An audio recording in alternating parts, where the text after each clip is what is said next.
All right. And discussions of truth. This is Ian Trottier coming at you every Wednesday. This is a double edition here. Since the COVID-19 outbreak, global pandemic, lockdown has happened, we have been doing multiple hours.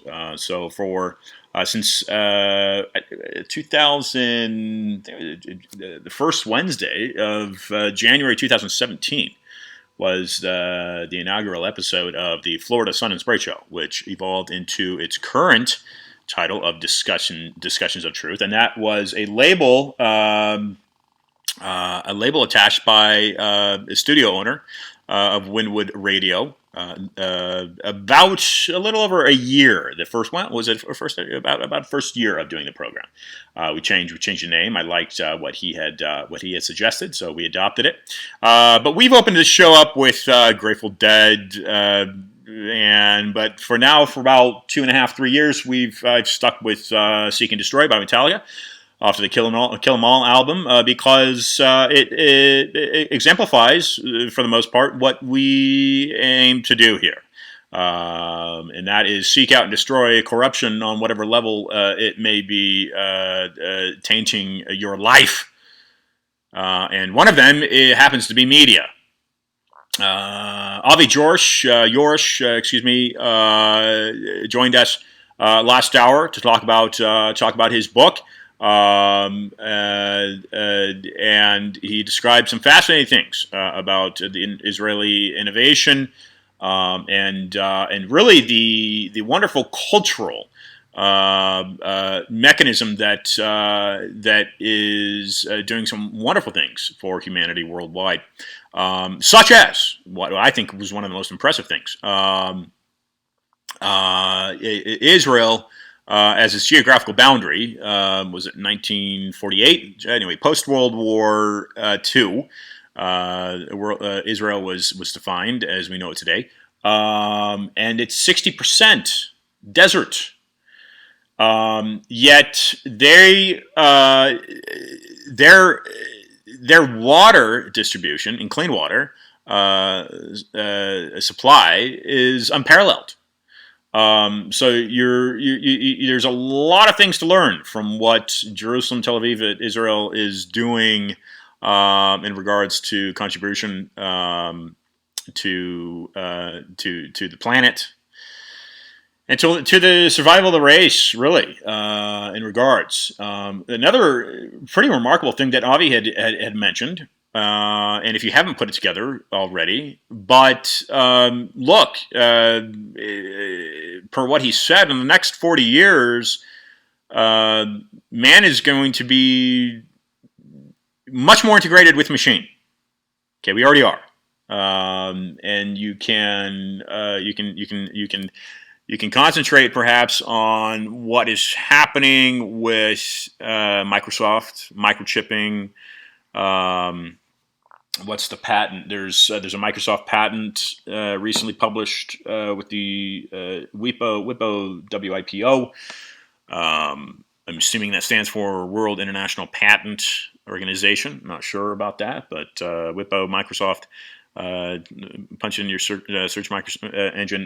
There's a platform now a patent granted to Microsoft to control and develop a cryptocurrency system that's based off of microchipped humans.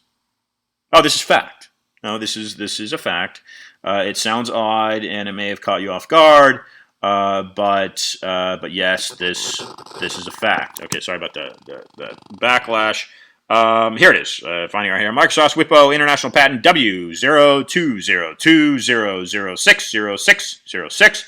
Cryptocurrency system using humans who have been chipped as miners. Okay, this is my writing. Bill Gates calls for a national tracking system, microchip humans for coronavirus during Reddit AMA. That was published by Forbes. Yes, the coronavirus may be a threat to you if you have a challenged immune system. But otherwise, is it? Is it infringing on your rights as a human being? And is there any way around that? Here's another thing that I exhort upon you. Take your search engine and really be brave, Yahoo, Google. Does Netscape even exist anymore? I don't know. Probably not. You may not even heard that name. But punch this into your search engine and you go DARPA, D-A-R-P-A, and 6G and see what turns up. What will be interesting is that brain chipping that works with the 6G system will work. So is man into machine is happening, whether you like it or not. What we focus on here is corruption. So in Discussion of Truth, we go after the pharmaceutical industry. And June 3rd, we'll be hosting Gerald Posner, a three-time New York Times bestselling author, former Wall Street attorney. His current book, Pharma, Greed, Lies, and the Poisoning of America. Okay, that's what we go after. Because you're not getting that on mainstream media. And if you do, it's getting a little snippet and you're not getting much attention. What you're getting is the soap opera that's happening in D.C. That's the majority of the information that you're being fed. Okay, in the United States anyway. So that's what we do. We go after the corruption, and one of the main faces, this is my opinion, one of the main faces of that corruption is your United States Federal Reserve. And if you are in England, it is the Corporation of London, which houses the Bank of England. So one tangible here, or similarity here, is a central banking system. Okay, the United States Constitution, Article 1, Section 8, gives Congress the power to coin currency, money. That was taken away in 1913 by Woodrow Wilson and the Federal Reserve Act. The Federal Reserve is a private bank that controls the United States government, that you have working for you. Do you agree with that? You want a private banking organization controlling your military, invading Iraq, invading Afghanistan, starting wars that are not symbolic of freedom, liberty, and justice, killing families, loved ones, destroying people's livelihoods. This is archaic, friends. Violence is a very weak form, an act of human beings. And you should not tolerate it. You should not tolerate it. Okay?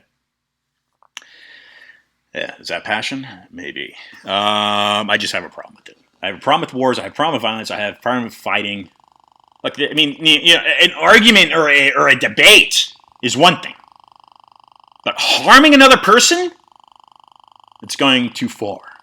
Okay? So the other question is it going too far by allowing your government to tell you that you must be confined to your house and not be able to go out of it, or telling you when and where you can go due to a health threat? Is it your right to say, hey, I don't want to wear a mask? And if I get the virus and I die, that's my personal right. Okay, well, the argument there on the flip side is, well, hey, if you catch the virus and you're going to spread it, and you may not even know you have the virus and you're spreading it. Okie dokie. Fine. But have an opinion. And my opinion is, well, I think you should at least have the debate. Okay? Have the debate, because there might be some other things going on here, whereas forced or mandatory vaccinations to implant microchips. So they're man, it's a machine. Is it happening? Yeah, sure. Of course it's happening. Is there anything you can do about it? I don't know. But if there's corruption linked to it, then I aim to expose it. And that's what I do. And that's what I've been doing for close to 4 years now. So, anyway, catch Avi George. Catch that episode, please. Coming up next week, a couple other incredible guests for you. Every Wednesday, 5 o'clock Eastern. That's p.m. Afternoon. We're going to start out next week with John Waters, Irish writer and former newspaper columnist, born in Ireland, currently fighting Ireland's High Court for what he believes are inalienable human rights and what he believes are unconstitutional mandates from the state in the wake of the COVID-19 pandemic. Okay, he's really fired up some engines over there, I believe in Dublin, and he'll be joining us from Ireland next week. I'm going to follow that up with a second hour with Dear Maid McCullough. Dear Maid John McCullough, British ecclesiastic historian. He's currently professor of history of the Church history of the Church at Oxford University, and he's been a fellow at St. Cross College since 1995. McCullough was elected a fellow of Society of Antiquaries of London in 1978, as a fellow of the Royal Historical Society in 1982, and as a fellow of the British Academy in 2001. Outside of his many outstanding accomplishments, academically and there and otherwise, is an award-winning author. He's an award-winning author and New York Times bestselling author. McCullough earned his BA and MA and PhD from Cambridge University.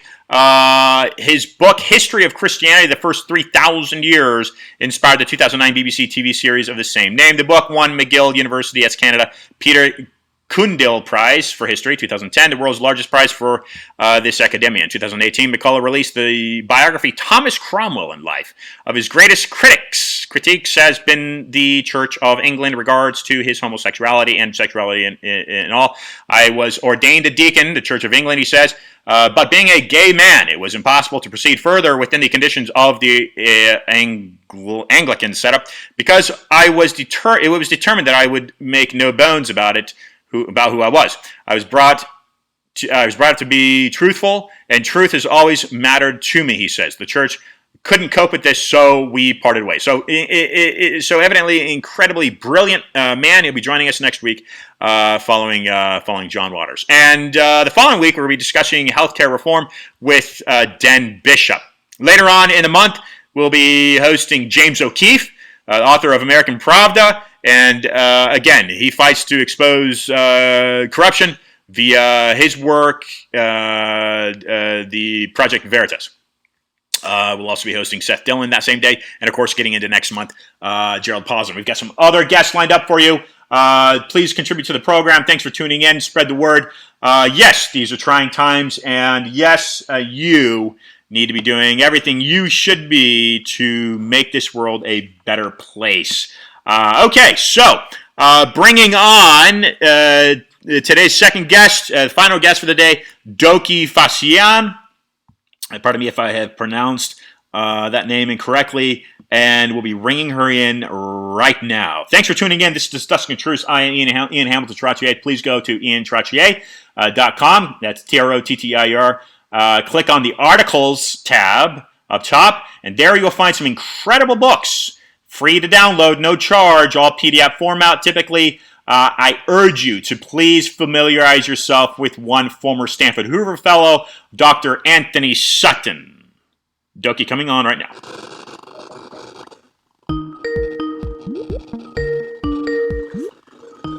Hello. Hi, Dokhi. Dokhi, welcome to Discuss the Truth. It's Ian Trottier. How are you? Good. How are you doing? I'm fantastic. Are you in the States right now, or are you elsewhere?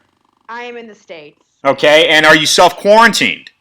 I am working from home, and the whole team, the RSF USA team, has been working from home since March 11th.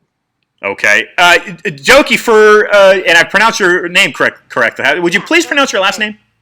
Fassihian. Fassihian. All right, beautiful. Would you please give a quick introduction to listeners as to who you are and what you do? Sure. So I'm the executive director of the U.S. Bureau of Reporters Without Borders.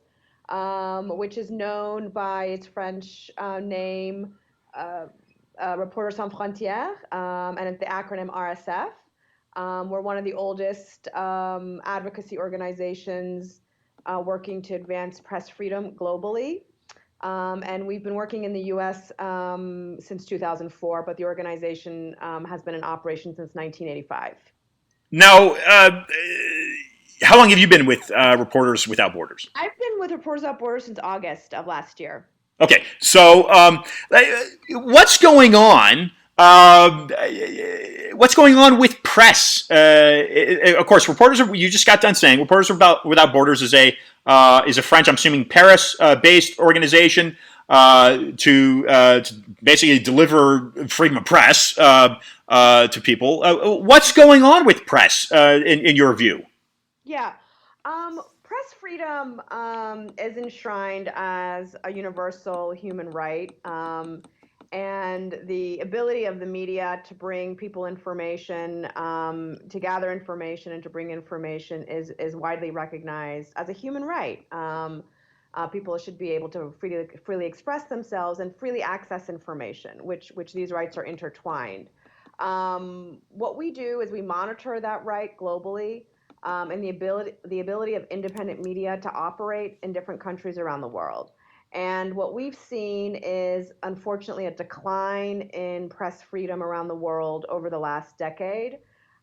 We publish a World Press Freedom Index every year, which we published last week, our 2020 index, which looks to what happened in 2019 from January to December.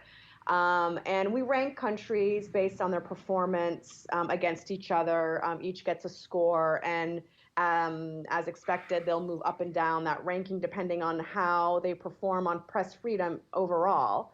And what we're seeing is a decline globally over the last decade.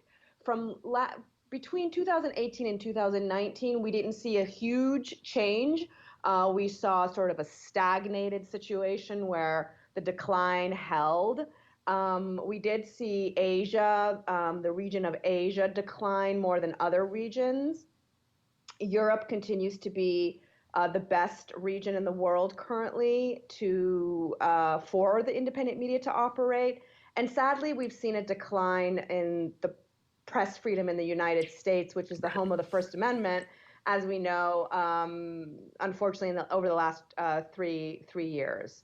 And last year, we saw a slight bump of improvement in the United States, but we still documented real concerns around the environment that journalists are operating in the United States. So, Reporters Without Borders started in France, 2004, I think you said. Are you Iranian or American or both? I'm an Iranian American. I grew up in the United States. I grew up in Washington, D.C. Reporters Without Borders is a Paris-based global advocacy organization. Again, it started in 1985, but we've been in operation in the United States since 2004. Okay, thanks for the clarification. Yeah. What is, in your opinion, Dokhi, what is fake news? I don't remember the Obama administration addressing this so much. I don't remember Barack Obama mentioning it once, but it seems like it's a daily a phrase that's mentioned now out of the current administration. We don't take sides politically on the program, but what is fake news? As you mentioned, the last 3 years, there's been this kind of rise in informality in media and reporting. What's happening in this regard? And in your opinion, what is fake news? Well, fake news is several things. I think the way that we understand it in the popularly used sort of term currently is used a lot by President Trump, and it's been replicated by about 40 other foreign leaders after President Trump coined the term that we know is popularly used by him to basically discredit the independent media whose coverage of his administration he doesn't like. So that's what he calls fake news. So his favorite thing to say is CNN is fake news because CNN might challenge some of his assertions or ask critical questions or have critical coverage of the administration. This is very much a sort of phenomena we've seen in the Trump era. Like you said, we haven't seen this before. There was sort of no kind of situation where you would like blame a news station being you're fake news, you're not telling the truth. But this is something that governments, particularly authoritarian-minded governments, do in order to start to create an environment of distrust between media and between news organizations and the public that they're serving. Because we have to remember, news organizations journalists are charged with a responsibility in their profession. They have journalistic ethics where they are gathering news, which is factual information to present to the public. And what we're seeing is this sort of attack on the independent media. If I don't like what they say, I'm going to call you fake news. I'm going to say you're not telling the truth. And that what that's caused is a sense of polarization and a confusion in the public. And again, we see this a lot in authoritarian countries, but we don't see these in democracies. And that's really what this fake news term is. We also have another thing called inauthentic information, where those experts and scholars that are working in the information and communication space are actually examining disinformation in the new digital space. Because with the rise of the internet and the rise of digitally prepared information, the fact that we're getting most of our news and information online, whether it's through the newspapers and media outlets that we follow online or through our social media platforms, there's been this huge injection of misinformation and disinformation from sources. Sometimes they're from authoritarian regimes abroad, in fact, and we saw that during the 2016 election, where there was a lot of disinformation injected into our digital spaces to influence people. So inauthentic information, inauthentic sort of news, quote unquote, is actually a real phenomena. The way President Trump talks about fake news and the way that other authoritarian-minded populist leaders are trying to influence independent media by attacking them with the term fake news is a totally different thing. So let's talk about social media for instance, and I want to get into what really spawned Reporters Without Borders in France, and I know that's, and then I want to get back to what your contribution stateside and get back to the United States. But to segue very quickly into social media, for instance, now we're seeing Facebook, YouTube, Twitter, which are they media sources? I think they are. Information is being spread. But yet it almost seems like if there's a certain narrative that is being posted, let's say Twitter, for instance, that they're being banned from the platform. YouTube is blocking or censoring. So I guess we can censorship. What's your opinion in that regard? Is that what's going on there? Yeah, well, I think all of these social platforms who, up until now and still, actually, quite frankly, are protected by Section 230 of a law that regulates basically their ability to operate and protects them from it gives them legal immunity from information that's not accurate. They've kind of been operating in this space where they're not liable. So if somebody says anything about anybody or anything, says, Clorox is actually quite good for you and could get rid of coronavirus, for example, or if you do something that's really harmful to you or to others, that, they're not responsible for bringing it down.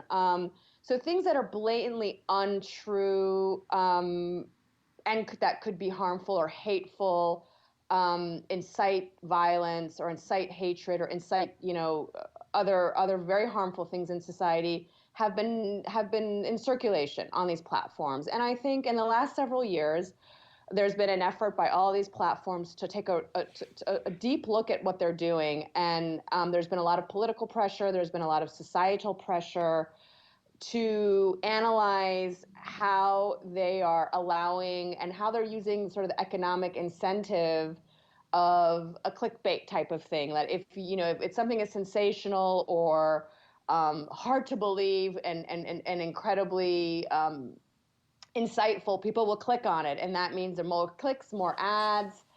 So you'll see a lot of unfortunate situations where the algorithms that some of these platforms are using are amplifying non and untrustworthy sites. And what I mean by untrustworthy sites are sites that don't use the same journalistic ethics as, say, a trusted news organization, that has editorial processes, that has systems in place to make sure there's fact checking, there's verification. I mean, journalists are trained to do fact checking. They're not just trained to provide opinions and as fact, right? Yeah. Opinions are opinions, but facts are facts. And if you're presenting something as news, then it better be verified and it better be factual. Well, there's a lot of websites these days that claim to be news sites that are actually peddling in untruths. And if social platforms cannot distinguish between what's an untruth and what is a fact, and the things that are insightful and that are not true are actually bringing in more clicks and driving more revenue, then where is that leading us? What road are we going down? And that is the thing that I think these social platforms, the most responsible of them, are looking deeply at. And how do we bring down the most harmful information? How do we change our algorithms so that we're not amplifying inauthentic or false information, and things that are just plain disinformation and hate, even if it's bringing in the revenue that's making a lot of people rich, on these shareholders, et cetera. So there's a huge responsibility for Twitter and Facebook and YouTube, all of the Google, to look at their processes, look at what they're doing, and really make sure they're bringing down harmful information that is actually misleading the public about what is fact and what is not fact. So, Dokhi, what makes, for instance, Reporters Without Borders? What makes this organization different from CNN? Well, we are not a news organization. CNN is a news organization. We are an advocacy group that works to advocate for journalism, for access to reliable information. We focus on press freedom around the world, so we're actually looking at the environment in which journalists and independent media can operate.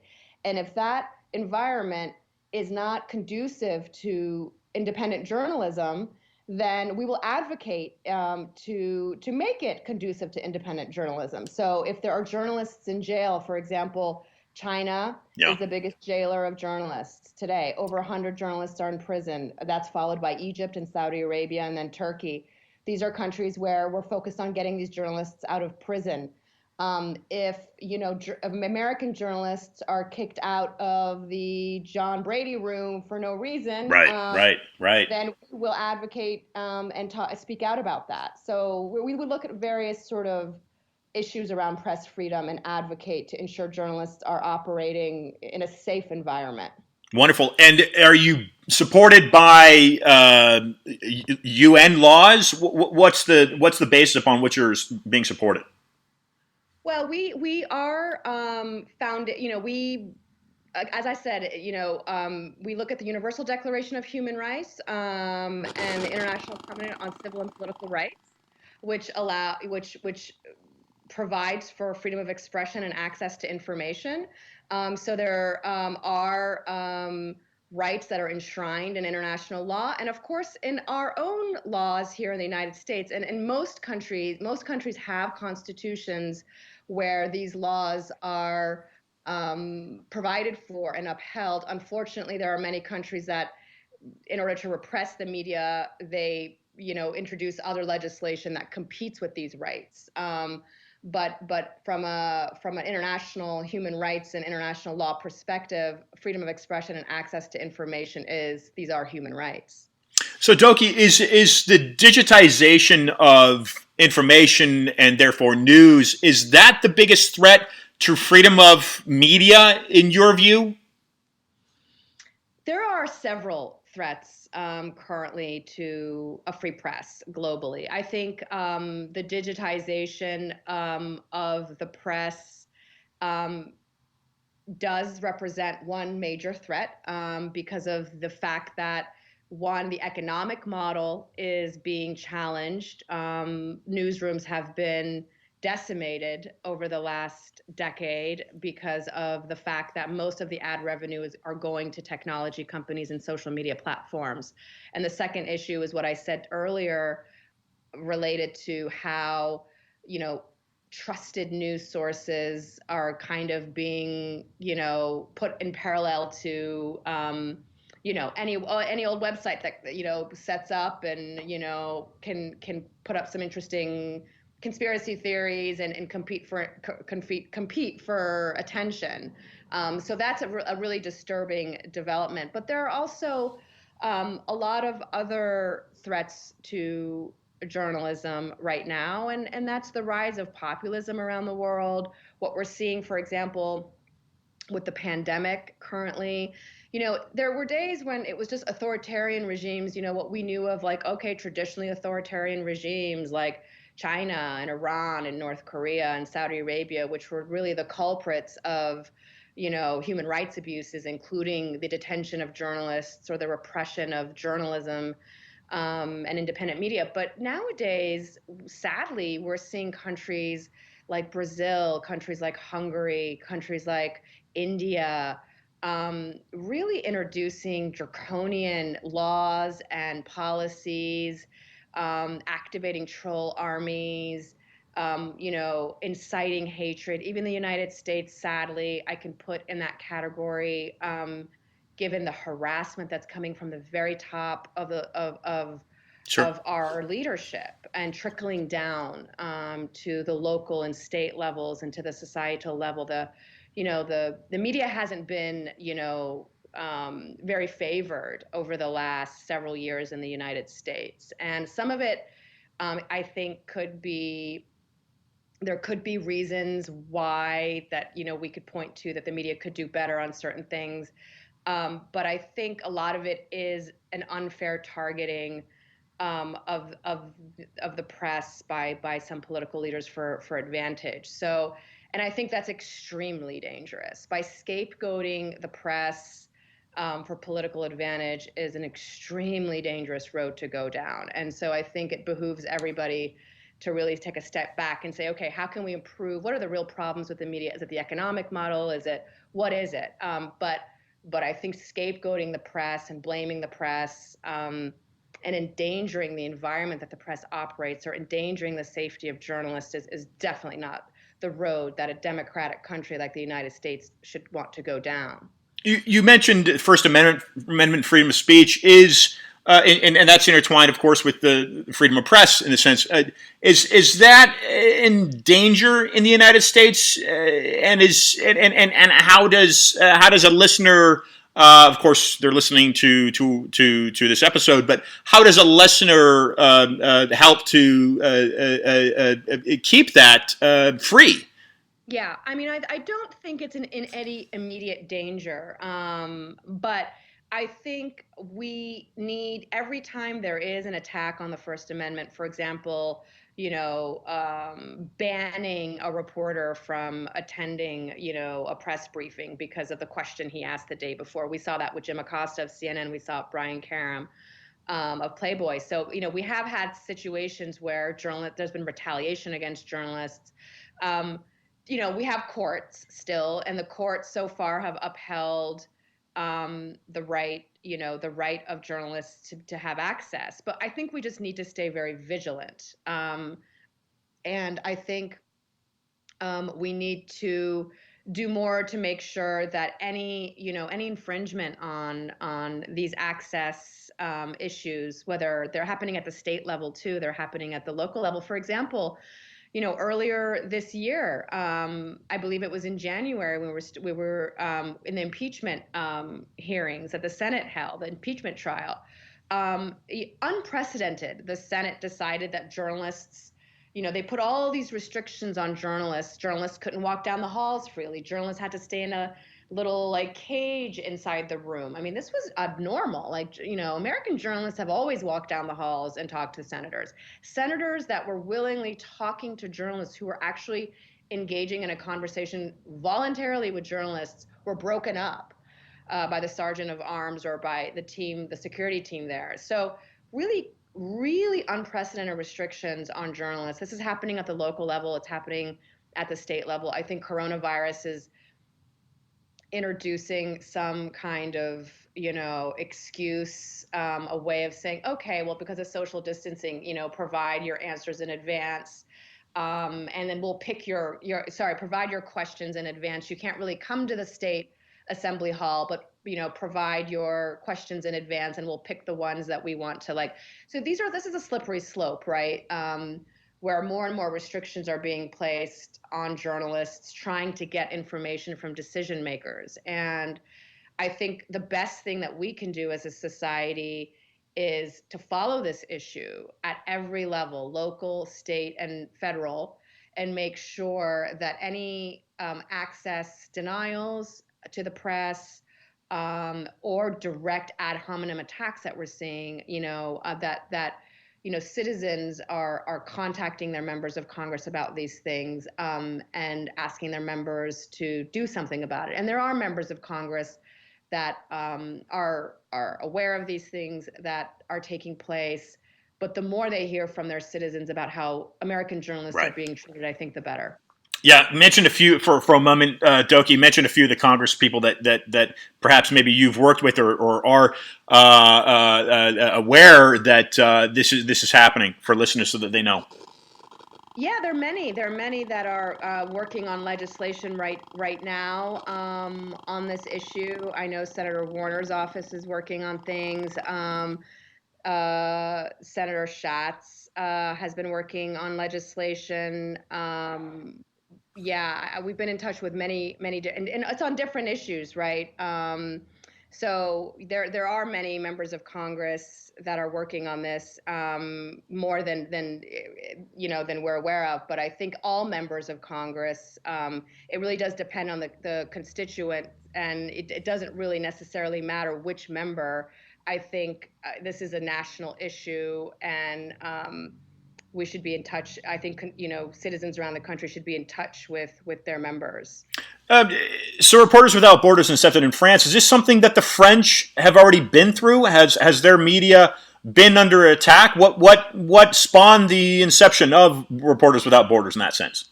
That's a really good question. I'm not sure of the history of how it started in France. It's an excellent question, and I'd have to go back and take a look. But the situation in France is generally good. I think there was a slight coming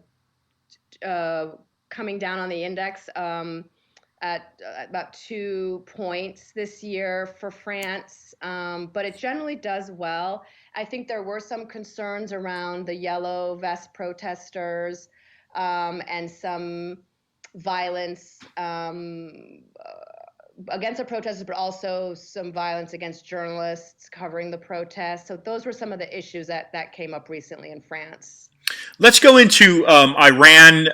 You worked with the UN Development Program in Tehran. Talk about what are some of the challenges that are being faced in Tehran in regards to freedom of press? Is there freedom of press? And how? Yeah. Go ahead, Dokhi. Yeah, Iran's a very complex media environment. Iran does not do very well on the index. I think it's 174 or something on our index. So it's pretty low on the index. And I do think it got a little bit worse this year. Iran's an interesting authoritarian state. It's not like China in the sense that China is very draconian and it has very strict rules and it enforces them, and the rules are the same, and they arrest people, and they're not kidding around at all. Iran things are the red lines aren't always clear, and the red lines are always shifting. And so what could work during one period of time isn't going to work like in another period of time, and that period of time could be, okay, this 6 months things are better, or under this administration, under this situation. And the international situation also very much impacts Iran's sort of the Iranian government's sense of security. They're what they call national security, but which is really like regime security. But at the same time, so that really impacts how the international community is dealing with Iran, and their threat perception really does impact sort of how they treat their civil society, including their press. So we're in an environment right now where there isn't really a lot of freedom of press. I think this pandemic, controlling the information about this pandemic has been a huge priority for the Iranian government. And so they've been, really quick to bring journalists in from the beginning and make it very, very clear they're not going to tolerate any kind of reporting that is not in line with the actual government's line. So if the government's saying these many infections are happening, that's what the people are reporting. I mean, that is it. And so they've made that very, very clear. So they have pulled journalists and interrogated them. They've kept them for a while, and they've made very clear that they're looking, if people don't fall in line, they're looking at prison sentences. So there hasn't been a lot of independent information coming out of Iran. And I always say that I don't really trust Iran's numbers at all, because there's just no independent reporting. And foreign press are not really open to reporting out of Iran. And again, Iran, there are periods of time where there's a little bit of an opening, and there's a little bit more freedom of press. And, in terms of like some media outlets can push the red lines a bit, that are kind of more moderate or a little bit more independent minded. Of course, the state press is the state press, and they say what the state says. And there's many state-aligned media outlets in Iran. But then there are, like I said, there are newspapers and others they have some independence, but they know what their red lines are, and those red lines change. So that's obviously an issue for the global community, but whatever, it is what it is. It doesn't sound like it's as draconian, to use your word, as what's going on in China. Dokhi, talk a little bit of it now for a few moments as we wind the program down. Talk a little bit more about your perception of COVID-19. It's a global pandemic. If I'm mistaken, it seems like it might be the first one since the Spanish flu. I'm not sure. Certainly the first one that I've experienced globally as a pandemic. How is that? How is that perhaps going to be shaping the way that we live our lives? How do people move forward after this? Yeah, I think one of the things that we are seeing with this global pandemic, at least in the United States, and I don't know what it's like since I'm not consuming news anywhere else right now. 90% of Americans are following news around COVID-19. And that tells you that, this is obviously, it's an all-consuming situation. And at least from the perspective of journalism, it makes it clear how important journalism is to the human condition, and for the ability of human beings to get the information they need to stay safe, to keep their family safe, to know what to do. And so that's interesting. And I think over a majority of Americans right now do see the media doing a good job, either a good or excellent job at covering this pandemic. So that's a sort of glimmer of hope in the situation, sort of more grim situation of press freedom that I talked about, this decline that we've seen. And I think, in terms of the pandemic, as much as journalism is important and journalists are working so hard to bring information to people in real time. And the story is changing every minute, and there's so much about it that we don't know and that's evolving. Governments are working overtime to control that as well. So we see a lot of abuses and violations going on against journalists around the world. And this is taking place in every single continent. It's not specific to any country or region. It's happening everywhere, where, the patterns of sort of abuses around press freedom are just kind of being amplified. And China's working harder to control the information. They kicked out 16 journalists, foreign journalists, from their country because they didn't want any independent reporting. So the countries that are trying to control the information are trying harder to control information. And I think that just shows how much is at stake for governments that are trying to address this pandemic. It shows how important this crisis is and how the world responds to it. We're seeing the failures, and we'll see how we recover from it. I'm optimistic. I think people will come out having an understanding of, we went through this. This is what we learned from it. And I hope it's going to put us in a better place in terms of empowering citizens around the world to ensure that they are connected and they're getting accurate and reliable information. Hey, Dokhi, in your experience, of course, you've got from my understanding, a master's from Johns Hopkins. Dokhi, Dokhi, is freedom of press, is this a human right, in your opinion? I believe so. I have to look at the exact way that it's enshrined in the Universal Declaration and the ICCPR. But it is a human right. It's the ability for individuals to access information freely and to express themselves freely is a human right. Dokhi, thank you for joining the program. For listeners, please express some final thoughts, some closing comments from you, please. Nothing. I just want to thank you very much for having me on. Of course, we believe this is a very important topic, and it's more important than ever today, given sort of where we see ourselves and the need that we all have for accurate and reliable information. And so I just appreciate you taking the time to speak with me today. Wonderful. Thank you, and I look forward to inviting you back on the program. Okay. Thanks so much. I appreciate it. Bye-bye. Dokhi Fassihian, if I've got that pronunciation, I know she pronounced it for me.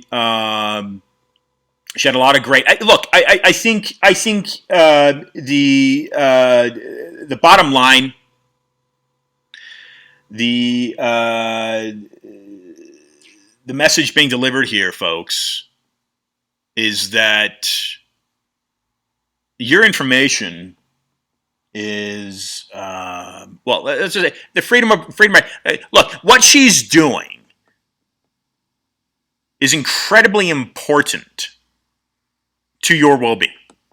Okay, that's why I wanted to close the program out with her, my time with her, and ask her flat out: is freedom of press a human right? Okay, are your rights being infringed on? Why is there corruption in media? And she said it right here. It's happened. It's not a China thing. It's not an Iranian thing. It's not a French thing. This started. The Borders Without Borders started in France. It's not isolated to various different countries around the globe. This is an American problem. If you are in the United States, this is now a problem for you. Journalists are being kicked out. Briefings at the White House. Folks are being censored. Why? Why? This is your human right. People like Dokhi, and for instance, Dokhi, she's fighting daily to preserve that right for you. Why is fake news such a prevalent phrase being thrown around today?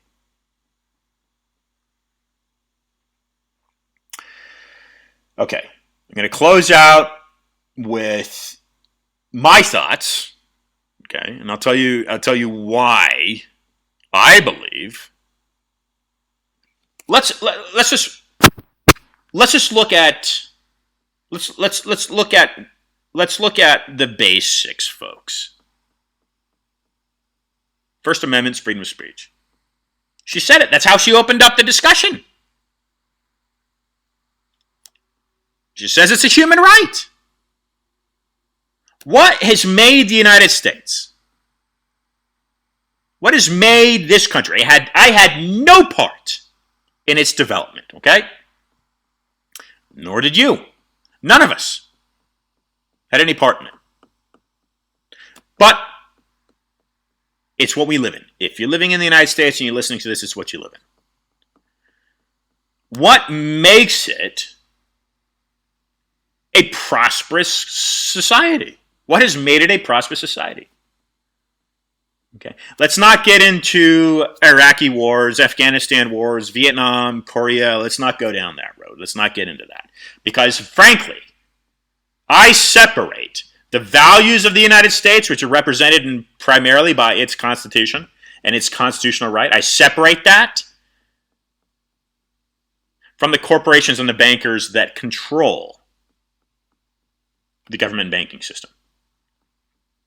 Again, I opened up this show, and I even opened up the last show with Avi George. I keep saying George. By mentioning that you need to look at the 1913 Federal Reserve Act. Talking about the Constitution, you say, hey, Article 1, Section 8 gives the power to print money to Congress. Well, that's not happening, and it hasn't happened since Woodrow Wilson took office in 1913. Okay. Is there an alignment? Is there some sort of intertwangling with the fact that J.P. Rockefeller, 2 years prior, had his empire dismantled, but it wasn't dismantled? Can you point fingers at anyone? No, you can't point fingers at one particular organization or foundation, but you can say, hey, wait a second. The machine that we all feed into is an economic machine, right? That was listen to the discussion with Avi. One of the basic teachings that he's instilling in his kids is not to be afraid to fail and to uplift those around. He told the story of taking his child back to this homeless fellow and basically apologizing for the comments that were made and uplifting the fellow and giving him a few bucks to go buy an apple or whatever it may have been. Are you doing that in your family? Are you uplifting those around you in your family? Okay, pull that back and say, hey, is the Federal Reserve uplifting American standards? Or are they simply feeding into international banking corporations that are pillaging and profiting off of controlling someone else's natural resources? Okay, so then you got a whole other debate because you're like, hey, well, you're human beings. The human beings are everywhere on the planet. We're all human beings. So what makes who's who and who's what? Well, so that's the whole fucking. Pardon me. That's the whole. I need to censor that. Pardon me. That's the whole. But I'm not going to. It's actually the first. Okay. Anyway, so that's the whole. That is the whole. Pardon me for that. Please excuse me. That is the whole concept, isn't it? Global peace, everybody living together. Okay? No wars, no violence. Free media and freedom of speech is highly important. This has been a discussion of truth. I'm Ian Hamilton Trottier. And look, cat got my tongue here. I apologize for use of the word that came out of my mouth. Next week, folks. Next week we'll have John Waters on the program, and you've tuned into Ian Trottier. Until next week, folks. Be awesome.